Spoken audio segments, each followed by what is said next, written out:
주간 승리하는 삶을 사셨습니까? 날씨가 참 많이 급격하게 무더워지고 있는 것 같습니다. 5월이 다섯째 주까지 있어서 그렇지 사실은 마음으로는 벌써 5월이 다 끝난 것 같은, 그래서 이제 6월이 시작된 것 같은 그런 느낌이 듭니다. 2015년 시작할 때는 한 해를 어떻게 계획하고 어떻게 살아갈까 하는 많은 다짐을 하셨을 텐데 시간이 이렇게 급하게 또 빠르게 흘러서 벌써 6월이 됐고, 그리고 한 달만 지나면 2015년의 절반을 우리가 지내게 됩니다. 우리가 하나님 앞에 우리의 삶을 돌아보며 얼마만큼 하나님이 기뻐하시는 일에 충성하고 그 일을 감당했는지 우리들의 모습을 온전함으로 하나님 앞에 고백할 수 있기를 바랍니다.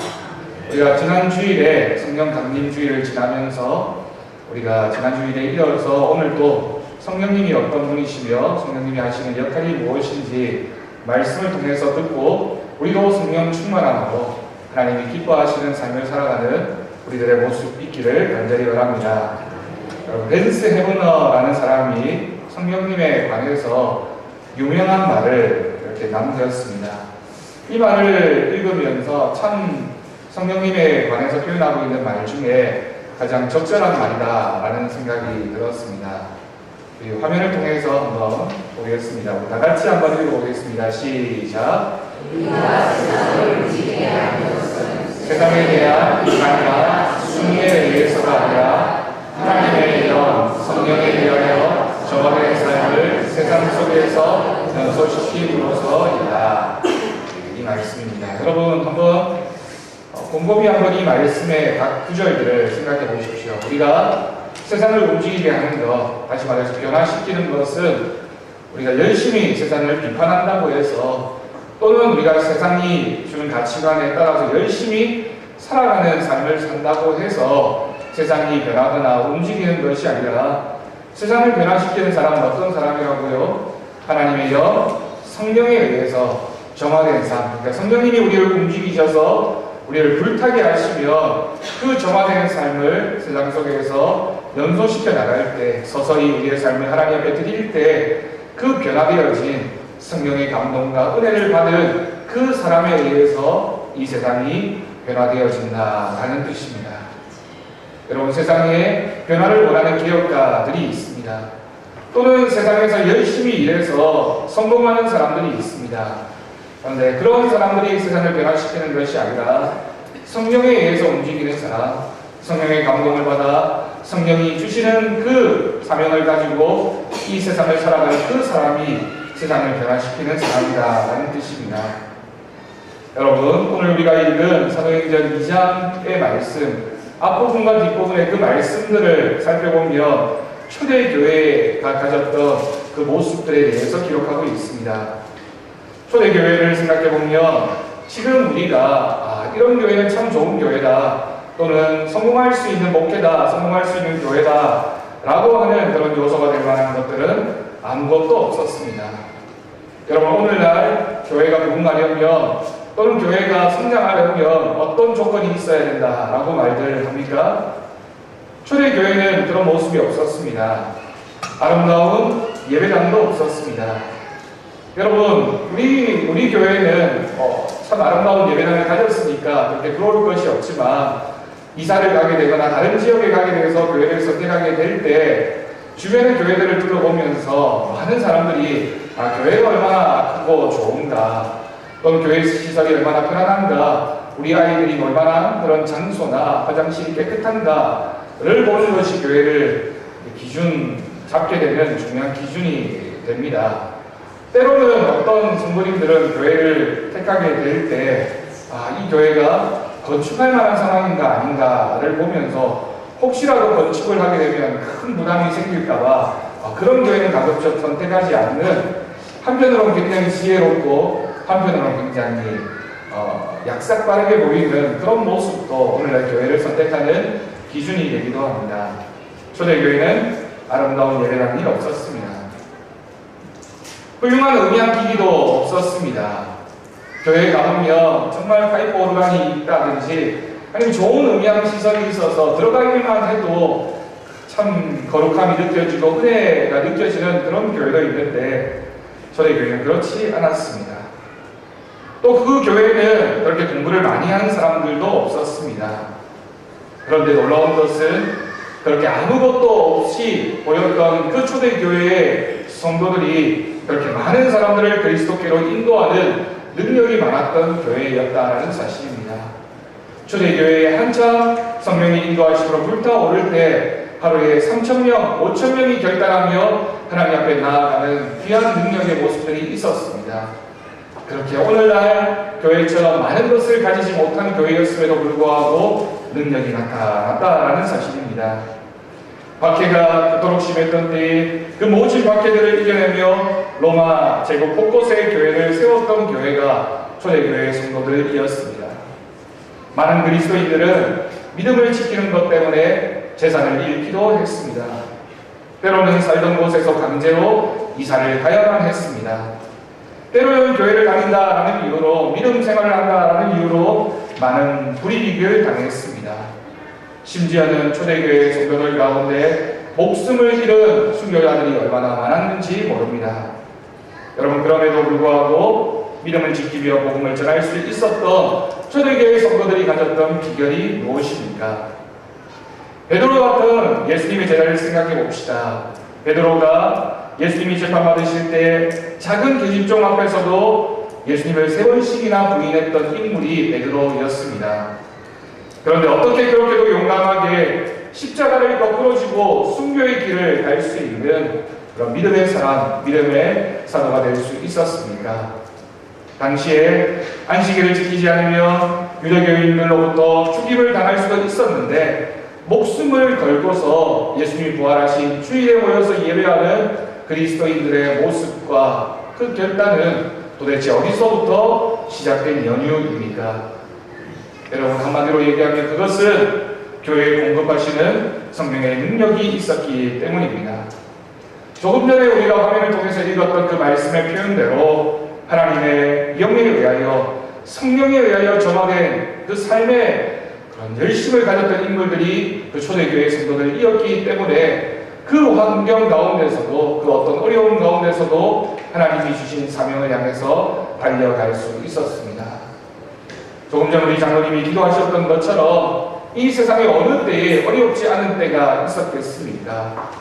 여러 가지 모습은 다르고 방법은 다르고 환경은 달라도 그 어느 때나 오늘을 살아가는 많은 사람들이 힘들어하고 고통스러워하고 때로는 바쁘고 때로는 분주하게 저마다의 삶을 살아가고 있습니다. 그런데 여러분, 그 많은 사람들 가운데 성령님이 이끄시는 사람, 성령의 감동이 있었던 그 사람은 그 모든 환경적인 어려움들을 이겨내고 하나님이 기뻐하시는 삶을 살았다라는 사실입니다. 예수님은 이 땅에서 사역을 마치시고 십자가에 달려 돌아가셨습니다.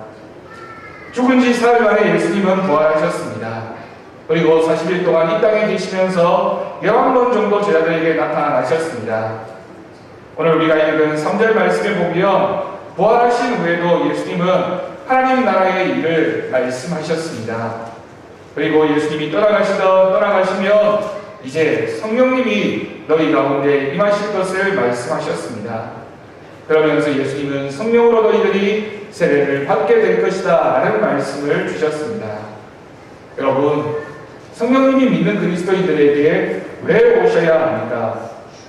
왜 성령님의 도움이 우리에게 필요한 것입니까? 그것은 하나님 나라의 복음 전파가 인간의 힘만으로는 불가능하기 때문입니다. 이 세상은 너무나도 악하기 때문에 우리가 가진 결단, 우리가 가진 결심만으로는 이 세상 가운데 믿음을 지키며 살아가는 것은 불가능하기 때문에 성령이 우리의 마음속에 오셔서 성령님으로 인한 힘과 능력을 공급받아야지만 우리가 이 땅 가운데 살아갈 수 있기 때문입니다. 여러분, 그렇다면 첫 번째로 제자들은 어떻게 성령님을 체험할 수 있었습니까? 여러분, 이 질문에 대해서 오늘 본문에 우리는 대답할 수 있어야 합니다. 제자들이 어떻게 성령님을 체험할 수 있었느냐라는 첫 번째 질문은 바로 우리도 어떻게 성령님을 체험하며 믿음 생활을 할 수 있느냐라는 질문과 똑같은 질문이라고 할 수 있습니다. 예수님의 말씀대로 마가의 다락방에 모였습니다. 그리고 제자들이 기도에 힘을 썼습니다. 여러분, 우리가 성령의 능력을 더 입기 위해서는 주님의 말씀에 일단 순종해야 합니다. 예수님께서 그들이 함께 모여서 기도하라 라는 말씀을 주셨을 때 그 말씀에 순종하여 그들은 함께 모였습니다. 모여서 함께 기도해야 합니다. 그들이 기도했던 기도의 제목이 무엇입니까? 그들이 예수님의 말씀을 기억하면서 성령님을 사모하며 성령님이 우리 공동체 안에 임하실 수 있도록 모여서 함께 기도했습니다. 그럴 때 성령님의 역사가 나타났습니다. 그런데 우리가 여기서 눈여겨보아야 할 것은 그들이 성령님의 임재를 위하여 기도할 때 그들이 그냥 막연히 기도했던 것이 아니라 그들이 감당해야 될 많은 일들을 감당하면서 성령의 재용을 기다렸다는 사실입니다. 그 앞부분의 말씀에 보면 가룟 유다의 빈자리를 채우기 위해서 마띠아라는 사람을 12제자 가운데 한 사람으로 그 자리를 채우고 있습니다. 여러분, 우리 시대에도 성령님의 역사는 우리 자신이 감당해야 되는 그 일을 하면서 기대하고 기다릴 때 일어나는 것입니다. 우리 가정주부들은 밥할 때는 밥을 하고 아이를 돌볼 때는 돌보고 또 우리 일을 감당하고 있는 많은 남녀 성도님들은 직장에 가면 열심히 일하고 사업도 열심히 하는 가운데 또한 우리가 정해진 시간에 주님의 전에 와서 모여 함께 기도하고 말씀을 듣고 찬양할 때 성령님께서 우리 각자의 삶을 통하여 역사하실 수 있습니다. 여러분, 우리가 모여 예배할 때, 기도할 때, 찬양할 때 성령님을 간절히 사모할 수 있기를 간절히 바랍니다. 여러분, 우리의 삶에 성령님이 필요합니다. 우리의 삶에서 부족함이 있고 우리가 가진 의지와 능력과 믿음과 생각만으로는 우리가 이 땅 가운데 믿음을 지키며 살아갈 수 없기 때문에 성령님이 우리 가운데 역사하셔야 된다는 사실입니다. 여러분, 오늘 이 시대 우리의 문제점은 기도는 많이 하는데 기도의 응답은 기대하지 않는다라는 사실입니다. 여러분, 이 말의 뜻이 무엇입니까? 기도하는 시간은 많이 가지는데 기도는 열심히 했는데 기도의 끝에 있어서 꼭 있어야 되는 기대하는 마음 또한 기다리는 마음이 우리에게 부족하다라는 것입니다. 기도할 때 우리는 하나님이 무엇이라 말씀하시는지 기다려야 합니다. 일방적인 기도만 하고 내 기도가 끝났다라고 자리에서 일어나는 것이 아니라 일방적인 기도만 하고 끝내지 말고 하나님의 뜻이 무엇인지를 묻고 하나님의 음성을 들어야만 합니다. 여러분, 기도 생활에서 중요한 것이 무엇인지 아십니까? 내가 하나님 앞에 해야 할 말을 많이 하는 것이 기도를 잘하는 것이 아니라 하나님께서 나에게 원하시는 것이 무엇인지 하나님의 음성을 많이 듣는 시간을 가지는 것이 기도하는 모습이어야 합니다. 그 말씀이 역사를 일으키게 됩니다. 하나님의 음성을 들을 때 그 하나님의 음성이 우리의 인생을 변화시키게 됩니다. 순종하며 기도하며 성령의 역사를 기다리는 사람들에게 성령님이 나타나셔서 우리에게 귀한 말씀으로 응답해 주신다라는 사실입니다. 여러분, 우리 이제는 모일 때마다 성령님을 우리의 모임 가운데 초청하고 성령님을 사모하는 마음으로 기도하며 기다리는 우리들의 모습 있기를 간절히 바랍니다. 여러분, 두 번째로 우리가 오늘 말씀을 통해서 질문해야 하는 질문은 성령님은 언제 어떻게 임하셨는지에 대한 질문입니다. 이 질문에 대한 답은 우리 가운데 성령님께서 언제 어떤 모습으로 임하시게 됐는지를 말씀을 통해서 우리는 답을 찾아야 합니다. 오늘 말씀을 보면 오순절에 그 사건이 일어났습니다. 오순절이 어떤 절기입니까? 구약의 이스라엘 백성들이 지켰던 3대 절기 가운데 하나가 바로 이 오순절입니다. 이 오순절은 이스라엘 백성들이 가나안 땅에서 첫 열매를 얻는 날을 기념하는 날입니다. 그래서 6월절이 끝나고 50일이 지난 날이 바로 오순절입니다. 여러분, 6월절과 관련되어져 있는 우리 신약시대의 우리 기독교의 절기가 바로 부활절입니다. 왜냐하면 6월절 전날에 예수님께서 잡히셔서 십자가에 달려 돌아가셨으며 6월절이 끝난 후 첫날에 예수님이 부활하셨기 때문에 6월절과 부활주일은 하루 차이로 그렇게 절기가 정해지게 됩니다. 그리고 40일 동안 예수님께서 이 땅 가운데 계셨고 모여서 마가의 다락방에 모여서 기도한 지 열흘을 후에 성령님께서 마가의 다락방에 모인 성도들 가운데 임하셨습니다. 그렇기 때문에 이 오순절은 바로 구약의 절기이기도 하지만 성령님께서 그 모였던 신약시대의 많은 성도들 가운데 임하셨던 그 날과 깊은 연관이 있다는 사실입니다. 그래서 우리는 이 성령 강림을 오순절 성령 강림이라고 표현하기도 합니다. 이날은 모세가 또한 시내산에서 율법을 받은 것을 기념하는 날이기도 합니다. 다시 말해서 이스라엘 백성들이 광야 생활을 시작하면서 하나님과 약속을 맺었던 날이 바로 이 날이기도 합니다. 출애굽기 19장 16절에서 18절 말씀을 보면 십계명을 받을 때 하늘에서 바람과 불소리가 났다라고 기록하고 있습니다. 그것이 무엇입니까? 하나님이 이스라엘 백성에게 함께 임하셨다라는 증거를 보여주는 것입니다. 하늘에서 바람과 불소리가 났다라는 것은 이스라엘 백성들이 광야 생활을 하는 동안 불기둥과 푸른 기둥으로 임재하셨던 그 하나님의 임재하심을 우리에게 표현하고 있는 그런 말씀이라고 할 수 있습니다.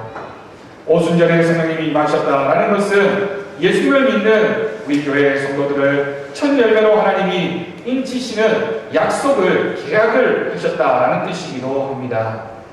여러분 2절 말씀을 보십시오. 오늘 우리가 읽은 2절 말씀에 보면 성령님이 어떻게 임하셨습니까? 호련히 하늘로부터 급하고 강한 바람 같은 소리가 있어 그들이 앉은 온 집에 가득했다라고 기록하고 있습니다. 호련히라는 이 말은 성령님이 갑자기 나타나셨다라는 말입니다. 그것은 성령님은 인간의 능력으로 조작할 수 있는 분이 아니라는 뜻입니다. 성령님께서 급하고 강한 바람 같은 소리가 있어서 갑자기 우리 가운데 임하셨고 그것이 바로 성령의 임재였습니다. 여러분 하나님께서 주권적으로 역사하십니다. 우리가 기다린다고 해서 또는 우리가 기대한다고 해서 또는 우리가 계획한다고 해서 우리가 방법을 찾아낸다고 해서 우리가 무엇인가 조작했다고 해서 임하시는 것이 아니라 하나님의 때에 하나님의 방법으로 우리에게 임하십니다. 때로는 꿈으로, 때로는 환상으로, 때로는 하나님의 음성으로, 때로는 우리가 말씀을 들을 때 우리의 가슴 속에 찔려오는 그런 찔림으로, 감동으로, 눈물로, 어느 때에는 평화와 기쁨으로, 어느 때에는 용서의 선언으로 성령님께서 우리에게 찾아오십니다. 그러므로 성령의 임재를 체험하는 방법은 제각각 다를 수 있습니다. 꼭 기도 시간에만 임재하시는 것이 아니라 우리가 찬양할 때, 말씀을 들을 때, 때로는 우리가 성한 일에 힘쓸 때, 때로는 하나님 앞에 나와 우리가 무심코 예배드리는 그 순간에 하나님께서 우리 가운데 임하신다라는 뜻입니다. 여러분 그러므로 우리는 주님 앞에 무릎을 꿇을 때마다, 찬양할 때마다, 예배할 때마다, 말씀을 들을 때마다 성령님이 그 순간에 우리에게 찾아오시고 임재하실 것을 기대하는 마음으로 예배의 자리에 나아가야 할 것입니다. 급하고 강한 바람 소리 같은 것이 휙 하더니 120명이 모여있던 방에 가득 찼습니다. 지금도 성지순례를 해서 예루살렘에 가게 되면 그 당시 마가의 다락방이 보존되어져 있습니다. 그 공간이 우리 교회 본당 크기만한 이런 공간의 마가의 다락방이었습니다. 정말 120명이 모여서 함께 그곳에 기도하기 위해서 자리를 함께 했으니 가득한 마음으로 또한 그곳이 떠나가도록 열심히 성령님의 임재를 간구하며 갈급해 했을 것입니다. 그 가운데 각 사람의 머리 위에 혀같이 갈라진, 불의 혀같이 갈라진 그 성령님이 임하셨습니다. 여러분 우리가 지난 주일에도 말씀을 통해서 살펴보았던 것처럼 불이 어떤 역할을 합니까? 불이 하는 역할 가운데 가장 중요한 것은 성령님께서 내 영혼을 뜨겁게 만들어 주십니다. 우리의 심령이 미지근해 있지는 않습니까? 열심히 하나님을 신앙하고 열심히 사모하며 열심히 전도하며 열심히 예배했던 우리들의 열정이 어느 순간에 식어버려서 미지근해 있는 그 심령 가운데 성령님이 임하셨습니다. 때로는 우리가 신앙생활을 하면서 지금 우리의 모습이 차갑지도 뜨겁지도 않게 살아가고 있지는 않습니까? 그런 심령이 있다면 그 심령 가운데 성령의 불이 임하시는 귀한 시간이 될 수 있기를 바랍니다. 여러분, 우리가 차갑지도 뜨겁지도 않는 믿음의 상태 가운데 있을 때 그 문제를 해결할 수 있는 유일한 방법은 성령님께서 우리 가운데 임재하시는 것입니다. 부활하신 주님께서 요한계시록 3장 16절 말씀을 통해서 이렇게 말씀하셨습니다. 네가 이같이 미지근하여 뜨겁지도 아니하고 차지도 아니하니 내 입에서 너를 토하여 버리리라 라는 말씀을 경고의 말씀으로 주셨습니다.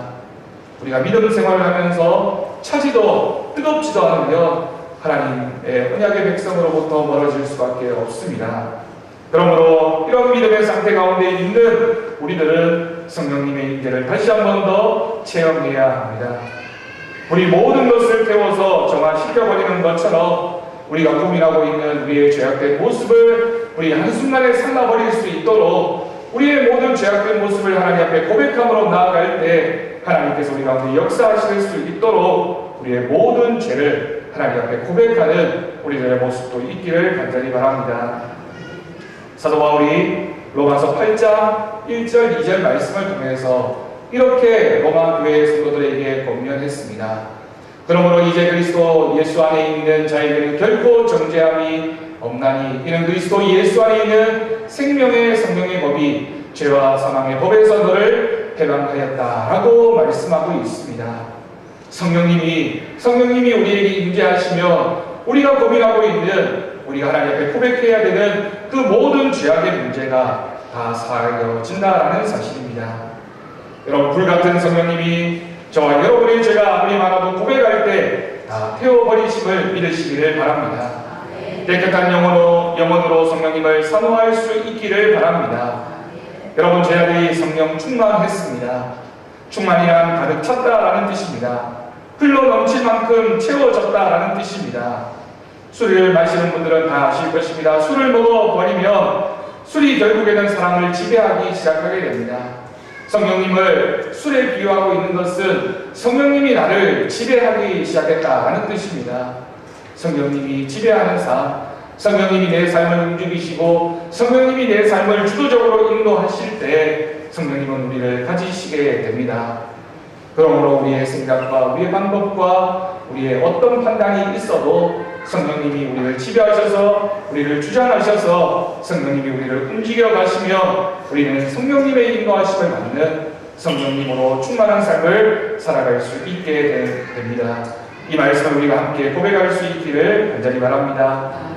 세 번째로 성령 충만의 결과 어떤 현상이 나타났습니까? 오늘 말씀을 보면 참으로 신기한 현상이 나타나고 있습니다. 그것은 바로 방언이라는 현상이었습니다. 4절 말씀을 보십시오. 4절 말씀에 그들이 다 성령의 충만함을 받고 성령이 말하게 하심을 따라 다른 언어들로 말하기를 시작했다라고 기록하고 있습니다. 여러분, 방언은 사람이 시작하는 것이 아니라 성령님께서 주권적으로 하게 하십니다. 근데 여기에서 기록하고 있는 다른 언어, 다른 말이라고 하는 이 말의 뜻은 다른 나라의 말을 의미하는 표현입니다. 5절 말씀을 보십시오. 그때 경건한 유대인들이 천하 각국으로부터 와서 예루살렘에 머물러 있더니 라는 표현이 있습니다. 그러면서 여러 지역과 여러 나라의 이름들이 그 이후에 기록되어지고 있습니다. 헤아려 보면 무려 16개 나라들이 오순절을 지키기 위해서 예루살렘에 모여 있었습니다. 그런데 놀라운 것은 제자들이 하나님의 말씀을 선포하는데 선포되어지는 말씀은 한 가지인데 그 말씀을 듣는 사람들의 귀에는 16개 나라의 각 나라의 방언으로 각 나라의 지방의 언어로 그렇게 들려지고 있는 것입니다. 그래서 이 사람들이 놀라서 도대체 이게 뭐냐? 라고 물었습니다.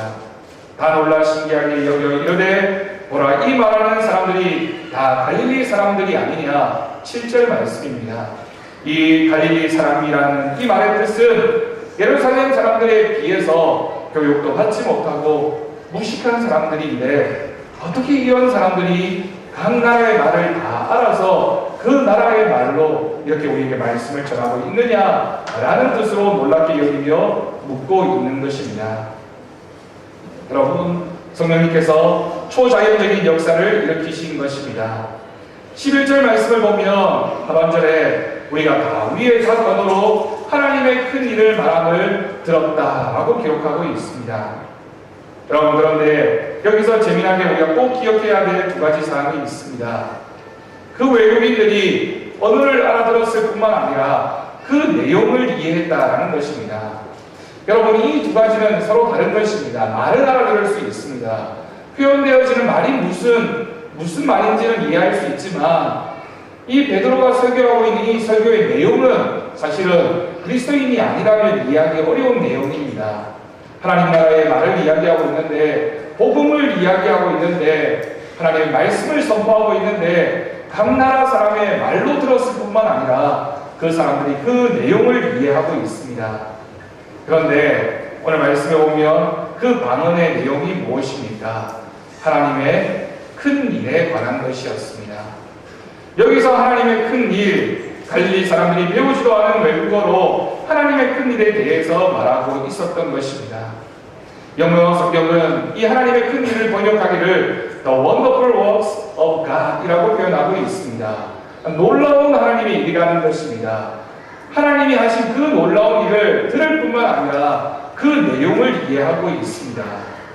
그런데 성경에는 하나님의 역사라는 표현을 할 때 주로 사용하고 있는 표현은 The Works of God 이라는 표현으로 이 하나님의 역사를 많이 설명을 합니다. 그런데 오늘 우리가 읽은 이 본문 말씀에서 하나님의 역사라고 표현하고 있지 않고 거기에다가 원더풀이라고 하는 단어를 하나 더 첨가해서 하나님이 하신 역사 가운데 큰 일, 놀라운 일이라는 표현으로 설명하고 있습니다. 그런데 하나님이 하신 일이라고 할 때 이 하나님의 하신 일이라는 표현은 성경에서 4가지 경우에 쓰여지게 됩니다. 이 말을 이해하는 것이 왜 중요하냐면 이 4가지 경우가 바로 성령님께서 우리 가운데 임재하실 때 우리가 고백하고 우리가 표현하고 우리가 알게 되는 믿음의 고백의 내용이 되기 때문입니다. 그것은 바로 첫 번째로 하나님의 창조의 일입니다. 하나님의 창조가 무엇입니까? 하나님께서 이 세상 모든 만물을 창조하셨다라는 사실입니다. 하나님께서 이 세상 모든 만물의 창조주가 되신다라는 것은 우리의 믿음에 있어서 가장 중요한 원칙입니다. 우리의 신앙의 고백의 내용입니다. 그런데 이와 같은 고백이 가능한 것은 성령님이 우리 가운데 역사하실 때 우리가 이런 하나님이 우리를 창조하셨다라는 믿음의 고백을 할 수 있게 됩니다. 두 번째로 하나님의 보전의 사역입니다. 여러분, 보전이라고 하는 것이 무엇입니까? 하나님은 만드신 이 세상을 돌아가게 보호하시는 분이십니다. 자연보호구역이라고 할 때 이 보전, 보호라는 뜻이 이 말의 뜻입니다. 그대로 내버려 둘 뿐만 아니라 내버려 두는 데서 그치는 것이 아니라 그것이 잘 유지될 수 있도록 간섭하고 계획하고 만들어 가신다라는 뜻입니다. 성령님은 나의 인생을 보호하시고 인도하시며 우리의 인생을 이끌어 가시는 분이십니다. 여러분, 그 고백이 성령의 충만함을 받은 우리의 고백이 되어야 합니다. 애국에서 나온 이스라엘 백성들이 40년간 사막을 지나갈 때 하나님께서 낮에는 구름 기둥, 밤에는 불 기둥으로 인도하셨습니다. 이것이 바로 하나님의 보전의 사역입니다. 낮에는 구름 기둥으로, 밤에는 불 기둥으로 이스라엘 백성들을 이끌어 가셨던 그 하나님의 놀라운 사역의 역사가 우리 사랑하는 성도들에게도 있기를 간절히 바랍니다. 세 번째로 하나님의 섭리입니다.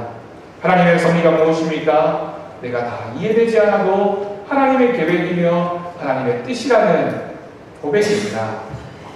때때로 이해할 수 없는 고난이 와도 그 속에 하나님의 뜻이 있음을 믿고 하나님만 바라보는 것이 바로 하나님의 섭리를 믿는 믿음이며, 하나님의 섭리를 고백하려면 성령님께서 우리 가운데 임재하여 주셔야 된다라는 사실입니다.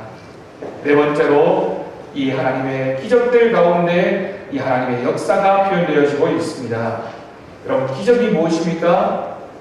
인간이 가진 능력으로는 일으킬 수 없는 일, 인간이 가진 능력으로는 도저히 이해할 수 없는 일, 그것을 하나님이 일으키시는 것입니다. 그래서 기적은 성령님의 역사를 통해서 나는 할 수 없지만, 나에게는 한계가 있지만 내 믿음으로는 어쩔 수 없는 그런 생각되어지는 일이지만 하나님께서 감사하셔서 그 일을 우리에게 이끌어 가실 때, 우리에게 만들어 가실 때 우리는 그것을 하나님이 하신 기적이라고 믿음으로 고백하게 됩니다. 그 하나님의 기적이 우리 사랑하는 성도들 가운데 있기를 간절히 바랍니다.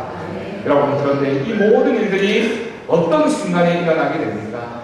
그 모든 일들이 우리가 성령님을 우리의 마음속에 그 성령님의 충만함이 있을 때, 성령의 임재가 고백되어질 때 우리가 이러한 하나님의 놀라운 일들이 우리의 삶 가운데 나타나게 됩니다. 기도할 때, 말씀 들을 때, 찬양할 때 가슴에 맺혔던 그 모든 것들이 하나님의 역사하심을 통해서 시원하게 해결되어지는 그 믿음의 자리로 나아가는 우리 사랑하는 성도님들 되시기를 간절히 바랍니다. 여러분, 고린도전서 4장 20절 말씀 우리가 다 함께 읽겠습니다. 시작. 하나님의 나라는 말에 있지 아니하고 오직 능력에 있습니다. 아멘. 하나님의 나라는, 하나님의 놀라운 은혜는 우리가 말하는 것에 있지 않고 하나님의 능력을 우리의 삶에 직접 체험하는 그 순간에 하나님의 능력이 나타나게 된다는 사실입니다. 여러분, 이번 한 주가 하나님의 능력이, 하나님의 놀라운 역사가 여러분 삶에 가득한 하나님의 은혜로 나타나게 될 줄로 믿습니다. 그 믿음 가지고 하나님 앞에 나아가는 우리 모두가 되어지기를 간절히 바랍니다. 기도하겠습니다. 하나님 아버지, 감사합니다. 하나님, 사람이 세상을 움직이는 것은 세상을 비판하거나 열심을 다해서 살아가는 그 모습 때문에 세상이 변화되어지는 것이 아니라 우리가 성령님에 의해서 우리의 삶이 변화되어질 때 우리의 모든 환경들이 변화되어지게 될 줄로 믿습니다. 바람이 눈에 보이지 않지만 그 바람이 이 세상의 모든 것을 변화시키는 것처럼 하나님 눈에 보이지 않는 성령님이시지만 우리의 삶을 변화시켜 주시고 하나님 뜻에 합당하게 믿음으로 나아가는 우리들의 모습이 있게 하여 주옵소서. 하나님의 역사하심을 바라보게 하시고 하나님의 놀라운 은혜를 바라보는 우리들의 믿음이 있게 하시고 그 믿음의 모습을 통하여 하나님 앞에 나아가는 우리들의 귀한 은혜의 자리가 있게 하여 주옵소서. 감사드리고 예수님의 이름으로 기도드립니다. 아멘.